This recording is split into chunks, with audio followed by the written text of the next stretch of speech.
News room में, भारत की media के एक न्यूज रूम में, बड़े न्यूज रूम में एक बहुत बड़ी घटना हुई, जहां पर बैठे कुछ साधु संतों का आपस में बहुत तगड़ा झगड़ा हुआ, जिसको हाईलाइट करा गया बहुत ज्यादा बढ़िया तरीके से। मैं बात कर रहा हूँ आईआईटी बाबा के नाम से मशहूर हुए कुंभ के मेले में अभय सिंह की। अभय सिंह को एक न्यूज रूम में बुलाया जाता है, जहां पर और भी साधु संत बैठे हुए हैं। वहां पर अभय सिंह की इनसे जो बाकी साधु संत है वो नाराज हो जाते हैं कि इसकी भविष्यवाणी को लेकर, में बहस होती है आपस में। बहस इस कदर होती है कि वो वहां से जाने की कोशिश करने लगता है। पहले इस सब को देखने के लिए मैं आपको एक छोटी सी वीडियो दिखा रहा हूँ, आप ये वीडियो देखिए। महामंडलेश्वर पता नहीं क्या क्या बने हुए हैं, मतलब तो मतलब साधु ये क्यों बुलाया भाई? अब मैं जा रहा हूँ ना। देखो भाई, इन लोगों ने ना ये न्यूज़ वाले ना ये फिर से चालू करने की कोशिश कर रहे हैं। कितना लाइन किया तुम्हारे साथ, लेकिन मुझे पता था। जैसे महादेव बोलते हैं ना, तो एक मिनट बाबा, एक मिनट सुनिए। आप अगर धर्म के प्रचारक हैं तो आपको डरने की आवश्यकता क्या है? या तो अपने आप को या तो पाखंडी मान लीजिए और भाग जाइए, सिंपल सी बात है। या तो पाखंडी मान लीजिए और भाग जाइए, ये सुनिए, शांति से बैठिए। आप अगर पाखंडी है तो भाग जाइए, पाखंडी है तो भाग जाइए।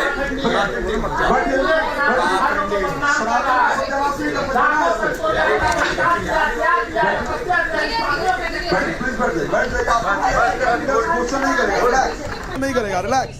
आपसे वही प्रश्न पूछा जाएगा जो हाथी दबा दे, हाथी दबा कर देंगे, कर देंगे।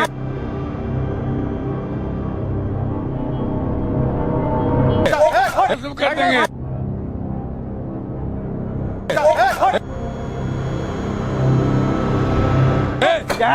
क्या बोल रहा है?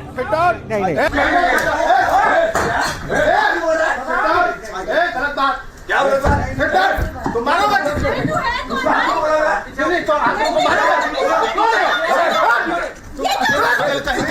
पूरे सनातन धर्म को बदनाम कर रखे हो।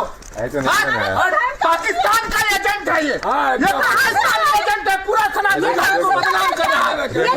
बातें करोगे रोड पर।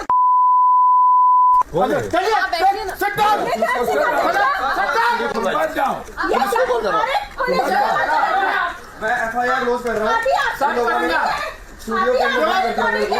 इन लोगों ने स्टूडियो सनातन का सा नहीं आता और इन्होंने बाहर नहीं जाने दिया। उनको वो करोगे, ये स्टूडियो के अंदर बंद कर दिया। गेट खुलवाइए, गेट खुलवाइए। बहुत जरूरी है।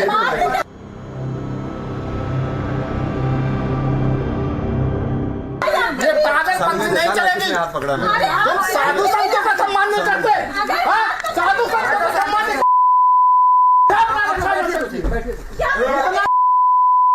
कोई गेट बंद नहीं है, गेट खुला है। और ये मीडिया वालों ने ना पूरा प्रोजेक्ट करके किया है। कोई प्रोजेक्ट नहीं है।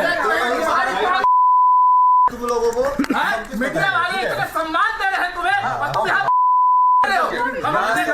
का मौन अपमान कब है? का मौन अपमान कब है? क्यों भाग रहे हो? सवाल क्यों भाग रहे हो? मुझे देखते ही भाग रहे हैं। किसने मारने के लिए किसने कहा? किसने मारने के लिए? हाथ उठाने के लिए? हाथ उठाने के लिए कहा?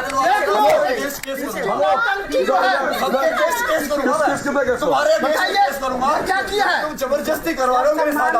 कोई गेट बंद है वो। तो जा रहे हो ना फिर? क्यों जा रहे हो? जवाब दो। तुमने कैसे कहा इंडिया हारेगा? क्या बड़े हैं? इसको बैठाओ, इसको कहीं नहीं बाहर भेजना है। वो बात नहीं करना चाहिए। वो नहीं, अब लाओ उसको। दादा भक्त बना ना कोई। कौन है वो?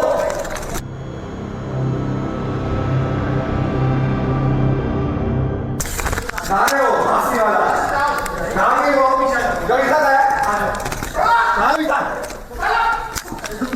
और जाकर भी तोड़ दूंगा ना तुम्हारा। आ जाओ। तुम धर्म का ये क्या है? धर्म को उठा रखा। तुम क्या करो? पाकिस्तान का एजेंट है ये। तुमने क्या, तुम्हें ज्योतिष का जान पता है? तुमने कैसे कहा? तुमने कैसे कहा? तुम हमें देख के भाग रहे हो। सनातन का बेड़ा करके कहने किसका एजेंट हो? बता तुम किसका एजेंट हो? कहाँ से तुम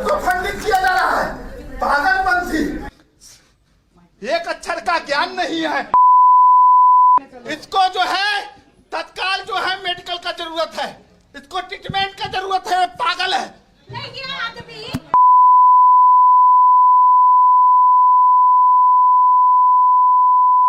सनातन धर्म का बेड़ा गर्क कर रहा है, हम संतों का बदनाम कर रहा है, लोग बाबा बना रहे हैं, इसको बाबा है,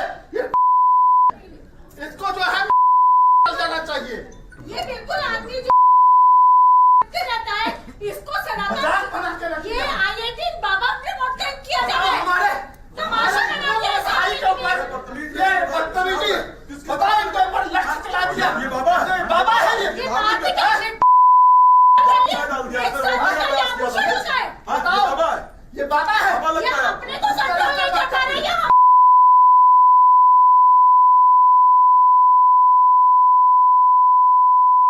सनातन को बदनाम करना चाहता है। इस प्रकार से इसने उठा करके और चाय गर्म फेंका है। ये भगवान ये संत के लक्षण है? ये संत के लक्षण है? शास्त्र ने स्पष्ट कहा है कि संत हृदय नवनीत समाना है। संत का हृदय जो आदमी अपनी माँ को एक करुण अवस्था में शास्त्र ने बड़ा स्पष्ट कहा है, सुन लीजिए। शास्त्र, मैंने सिर्फ कहा कि बैठ जाइए। महामंडलेश्वर कोई नहीं है, यही सबसे बड़ा बाबा है। मैंने सिर्फ कहा बैठ जाइए। संत के लक्षण क्या होते हैं इसको पता है? पूछ कर दिखाइए, संत का लक्षण बताइए इसका क्या है। शास्त्र ने कहा है कि संत हृदय नवनीत समाना, और कहा कभी को कहा ही न जाना। नौटंकी कर रहा है, किस बात के लिए? किस लिए इसने? ये संत के लक्षण है, के लक्षण है। माफी मांगो, इसको बोलो, इसको माफी मांगेगा। इसने चाय किसने उठा के मेरे ऊपर डाला? चाय किसने भेजा? ठीक है, आज ये जवाब देगा, आज ये करेगा। आप सत्य का जवाब से हाथ उठा रहे हो, ये सीखा है आपने? हम आपसे आराम से बात कर रहे हैं, आराम से बात कीजिए ना।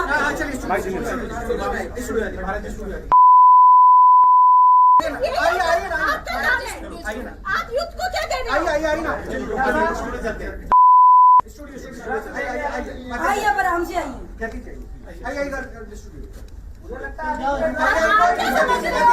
एक सेकंड बस, आप क्या समझते हो कि सिर्फ आप हाथ उठाना जानते हो? हम जितने सन्यासी हाथ उठा नहीं सकते, लेकिन हम अपनी मर्यादा को जानते हैं। हमें पता है कि हमारी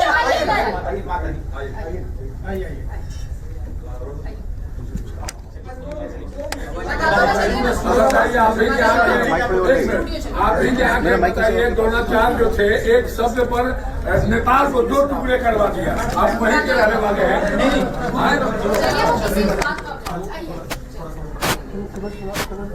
आप सब लोग ना कैमरा लेके अब चलेंगे। इस कैमरा भी बंद कर देंगे। कैमरा बंद कर दो आप लोग, कैमरा बंद।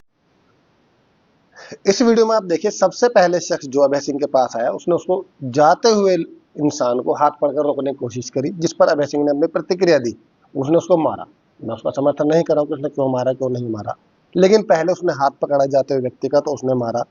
वहां पर वो जाना चाह रहा था, उसको जाने नहीं दिया जा रहा था, ठीक है। उसके बावजूद वहां पर बैठे हुए उस व्यक्ति को एक संत उठकर आते हैं महाराज, और वो उसको कहते हैं कि पाकिस्तान का एजेंट है। पाकिस्तान का एजेंट है, ये पाकिस्तान का एजेंट है, पूरा सनातन धर्म को बदनाम कर रहा है। पाकिस्तान का एजेंट है। भाई, ये पाकिस्तान कहाँ से बीच में आ जाता है इनकी हर बात में? मुझे समझाओ पहले तो यार, ये पाकिस्तान कहाँ से बीच में आ गया? ये पाकिस्तान का एजेंट है, ये पाकिस्तान का एजेंट है। अभय सिंह वहां से निकलकर, उनकी भीड़ से निकलकर फिर जाकर अकेला बैठता है, एक धरना टाइप लेकर वो पोजीशन अलग बैठ जाता है, अपने फोन पर लाइव चला रहा है। लेकिन कमाल की बात यह है कि उस अकेले बैठे हुए इंसान के पास फिर ये सारे इकट्ठे होकर वहां जाते हैं, फिर बैठ जाते हैं, और उसको फिर जितना हो सकता है उतना उल्टा सीधा बोलते हैं। वहां पर अभय सिंह आप देख सकते हैं कि अकेला जाकर बैठ गया है, जो जाने की कोशिश में है। उसके बावजूद सारे पीछे लग जाते हैं, और एक महिला साधु भी है जो सबसे आगे बैठकर उससे बिल्कुल सामने बैठकर उससे बात कर रही है वहां पर। लेकिन अभय सिंह को जब वहां पर ऐसी बात कही जाती है, तो सबसे अच्छी बात जो उसने कही वहां, वो उसने कहा कि ना मोह का ना सम्मान का मोह, न अपमान का भय। यानी तुम लोगों को मीडिया वाले इतना सम्मान दे रहे हैं तुम्हें, और तुम यहाँ रहे हो? सम्मान का मौन अपमान कब है? सम्मान का मौन अपमान कब है? क्यों भाग रहे हो? सवाल खड़े हो, क्यों भाग रहे हो? ऐसा। लेकिन एक जो महिला साध्वी वहां पर है और जो एक संत साहब वहां पर जो खड़े हुए हैं 2-3, उनकी भाषा को अगर हम देखते हैं तो क्या उनको उस बैठे हुए इंसान के सामने संतों वाला आचरण दिखाई दे रहा है आपको कहीं से कि इनका आचरण जो संत वाला साधु वाला आचरण है? क्या इस तरह का जो उनका बिहेवियर है ये साधु संतों का बिहेवियर है जो हमें बताया जाता है, सिखाया जाता है, जो जो दिखाया जाता है?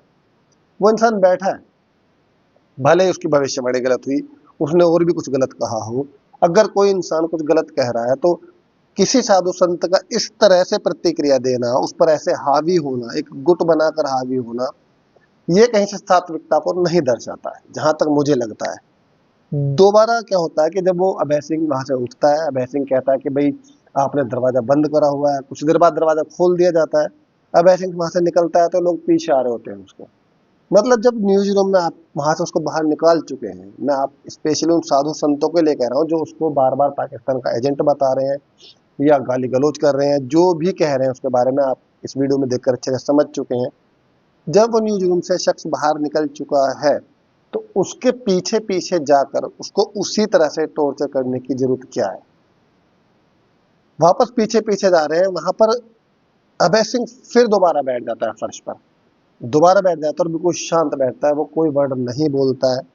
और लेकिन अभय सिंह तो शांत बैठा है, इन बाकी लोगों की स्थिति देखिए आप, ये किस तरीके से उस बैठे हुए शख्स के साथ पेश आ रहे हैं, मानो कि उकसाया जा रहा है किसी को भयंकर तरीके से कि वो कुछ करे कुछ कहे, वो कुछ करे या कुछ कहे तो मौका मिले उस बात को फिर से घुमाने का।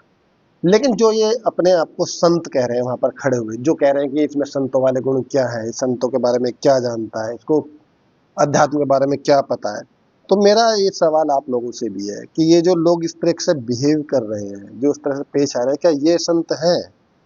सिर्फ संतरे कपड़े पहन लेने से, एक मुंह पे संतरे कपड़ा बांध लेने से मैं संत हो जाऊंगा? मेरी भाषा, मेरे आचरण, मेरा व्यवहार, इसकी कोई वैल्यू नहीं है।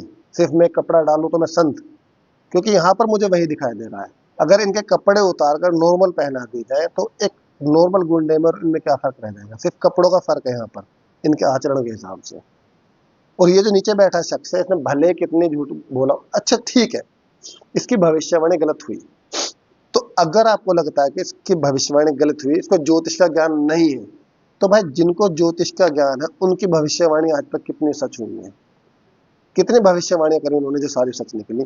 और ठीक है, अगर आपके ज्योतिष विद्या में इतना ही दम है तो कुंभ में जो भगदड़ अभी मची, जिसमें ऐसा है बच्चे बूढ़े सब कुचल कर एक दर्दनाक मौत में मरे, तो वो भविष्यवाणी करता उस टाइम कहाँ सो रहे थे? उन्हें क्यों नहीं दिखाई दिया कि यहाँ पर भगदड़ मचने वाली है? क्यों छोटे छोटे बच्चों को वो दर्दनाक मौत देखनी पड़ी? तब कहाँ थी आपकी भविष्यवाणी भाई? आज ये चलो ठीक है, मैं मान लेता उसको जानकारी नहीं है ज्योतिष विद्या की, तो जिनको ज्योतिष विद्या की जानकारी है वो तब कहाँ सो रहे थे? आज तक उन ज्योतिष विद्या वालों ने कितनी बार बता दिया कि यहाँ पर भूकंप आने वाला है, इसको खाली करा दो। कितनी बार उन्होंने बता दिया कि यहाँ पर भारी ओले पड़ने वाले, फसल को बचाने के लिए रास्ता निकाल लो। कितनी बार उन्होंने बताया कि तेज बारिश होगी, वहां से बचाव कोई रास्ता निकाल लीजिए। कहीं कुछ ऐसे मेरे पास तो खबर नहीं है, अगर आपको आती हो तो आप भी बताना मुझे। तो भाई मेरा कहने का मतलब है कि अगर एक इंसान ने गलत भविष्यवाणी कर दी, जिसको आप अभी कुछ दिन पहले बाबा बाबा IIT बाबा, यही न्यूज वालों ने उसको IIT बाबा बना दिया। बाबा को तो दो है हमारे, किसी को बाबा बना देते हैं। अभी चलिए मैं इससे हटता हूँ, ये जो आपके कथावाचक है, ये जो रोज बकवास करते हैं बैठकर भाई कि आलू यहाँ से होता है, प्याज यहाँ से होता है, ये खा लो तो लड़का हो जाएगा, ये खा लो तो बच्चे हो जाएंगे, इस भगवान ने ये कर दिया था, चांद पर दाग जो है वो इसलिए है, जो ओस है वो ब्रह्मा का तीसरा चौथा मुंह है, मतलब कोहरा कुछ भी वो बक रहे हैं बैठकर। तब आप ये साधु संत जो बैठे तब इनका धर्म में कोई दिक्कत नहीं आती। इसलिए नहीं आती क्योंकि ये नया शख्स था, IIT पढ़ा हुआ शख्स, इसकी तरफ रुझान बढ़ा और बाकी जो लोग थे उनकी तरफ रुझान घटा, तो उसका रुझान बढ़ता हुआ अपनी दुकान बंद होती देख इन लोगों में उतावलापन मचा, जिसका रिएक्शन आप इस वीडियो में क्लियर देख सकते हैं, क्योंकि इसने कोई इतना बड़ा अपराध नहीं किया है। और अगर आप किसी शख्स का हाथ पकड़कर खींचने की कोशिश करेंगे और वो जाना चाहता तो निश्चित वो प्रतिक्रिया देगा, उसने मारा है, झटका है, जो भी करा है तो। लेकिन फिर भी मैं ये नहीं कह रहा हूँ कि अभय सिंह जो एक संत है, बाबा है, मेंटल डिसऑर्डर भी है। हो सकता है मेंटल डिसऑर्डर हो, या हो सकता है हमारी सोच से ऊपर का वो संत हो, क्योंकि जितने बड़े संत हो हमारे सोच से ऊपर के हुए हैं। लेकिन दूसरा पार्ट में मेंटल डिसऑर्डर भी कह रहा हूँ, वो भी हो सकता है। मैं दोनों तरफ हूँ, कुछ भी हो सकता है, क्योंकि मैं फेवर में नहीं हूँ उसके, मैं इस प्रथा के फेवर में नहीं हूँ। सच तो ये है, क्योंकि खुद को संत कहने वालों का अगर ये रवैया है तो भाई मैं बगैर संत के ही ठीक हूँ, मैं ऐसे नॉर्मल इंसान हूँ, ज्यादा अच्छा। खैर, इस वीडियो को लाने का मेरा मकसद जो था वो ये है कि आपने इस पूरे प्रकरण में, चलो इनका जो चला वो तो ठीक था, यहाँ पर मीडिया वालों पर गौर करिए आपने। मीडिया वाले भले ही वो उनके स्टूडियो के अंदर जब आपस में एक तरीके से इतना क्लोज थे वो लोग कि जरा सा 1 सेकंड के अंदर आपस में भिड़ सकते थे, उसको मार पीटा जा सकता था, या वो किसी को मार पीट सकता था, वह कुछ भी ऐसा हो सकता था। तो बजाय उस चीज को शांत कराने के, क्योंकि स्टूडियो के अंदर और लोग नहीं होंगे, सिक्योरिटी नहीं होगी, ये पॉसिबल नहीं है। अगर ऐसा नहीं होता तो ये जो एंकर बैठकर जो वहां पर उल्टी सीधी बकवास करते हैं, कब के पिट चुके होते हैं वहां। जैसी इनकी हरकतें हैं, जो ये बताते हैं, जिस तरह से हिंदू मुसलमान को भड़काते हैं, वहां कुछ ना कुछ हो चुका होता। अगर ऐसा था, वहां और लोग भी थे, तो इनको बजाय रोकने के माइक क्यों थमाए गए? टीआरपी बढ़ेगी सिर्फ किस लिए? तो भाई मतलब एक 2-4 मुर्गों को जैसे लड़ाया जाता है, लड़ाई कराई जाती है, वैसे ये लड़ाई करा रहे हैं, उनके हाथ में माइक देने की, आप लो जी, आप चिल्लाओ, हमारी इसमें आवाज क्लियर आनी चाहिए। वैसे आवाज क्लियर नहीं आ रही थी। स्टूडियो से बाहर भी चले जाते हैं तो भी उन लोगों के सबके हाथ में माइक दे दी जाते हैं कि जो भी आपको बोलना है माइक में बोलो, हमारे यहाँ आवाज क्लियर आनी चाहिए, हमारे टीआरपी बढ़नी चाहिए। आप इसको मार दो या ये किसी को मार दे, इससे उनको कोई फर्क नहीं पड़ने वाला था। खड़ा होकर तमाशा देख रहे थे। ये औकात है हमारे देश की मीडिया की, जिसको आपको बहुत अच्छे से समझना है। वो इंतजार कर रहे थे कुछ बड़ा होने का। खड़ा हुआ वहां पर एंकर तमाशा देख रहा है, तमाशा देख रहा है जब तक कि वो अपने आप ही हटकर पीछे नहीं चले गए और वो अपना उठकर वापस नहीं चले गए, तब तक उनका कैमरा बंद नहीं हुआ है। आप दोबारा इस वीडियो को देख सकते हैं।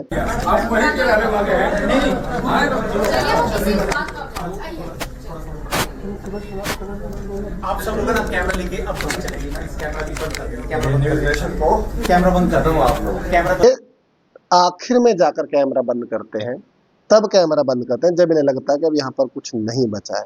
तो मेरे भाई, मेरी आपसे रिक्वेस्ट है सभी लोगों से कि इस मीडिया के चक्कर में आकर अपने आप को मत उलझाइए। ये सिर्फ तमाशा बना रहे हैं, साधु संतों का तमाशा बना रहे हैं, धर्म का तमाशा बना रहे हैं, किसी भी आयोजन का तमाशा बना रहे हैं। अभी अगर मैं इसी घटना के साथ इस देश में चल रही एक बड़ी घटना को जोड़ दूं तो आपको समझ में आएगा। गया में अभी बौद्ध विहार को लेकर बहुत बड़ा अनशन चल रहा है। बौद्धिस्ट लोग अनशन पर बैठे हैं।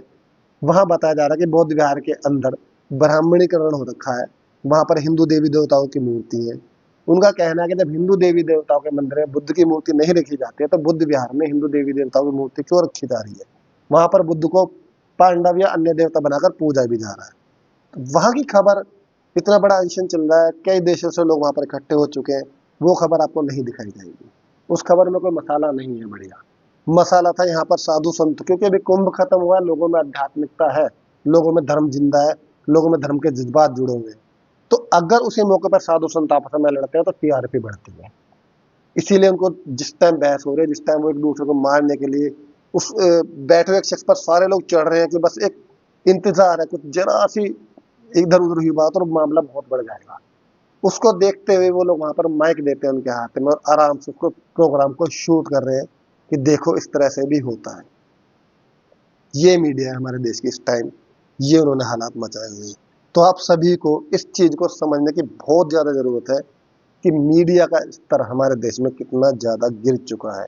जो चीज दिखाने के लायक है उसको नहीं दिखाएंगे, और जो चीज दिखाने लायक तो छोड़ो, जो करने लायक भी नहीं है, जो होना भी नहीं चाहिए किसी भी हालत में, उसको वो बहुत अच्छे तरीके से दिमाग से शांत रहकर होने देते हैं और आप लोगों तक पहुंचाते हैं ताकि उनकी टीआरपी बढ़े और वो ज्यादा से ज्यादा पैसा कमा सके। तो सचेत रहिए, खासकर इन मीडिया वालों से इनके बहकावे मत आइए। यही मेरी आप लोगों से विनती है।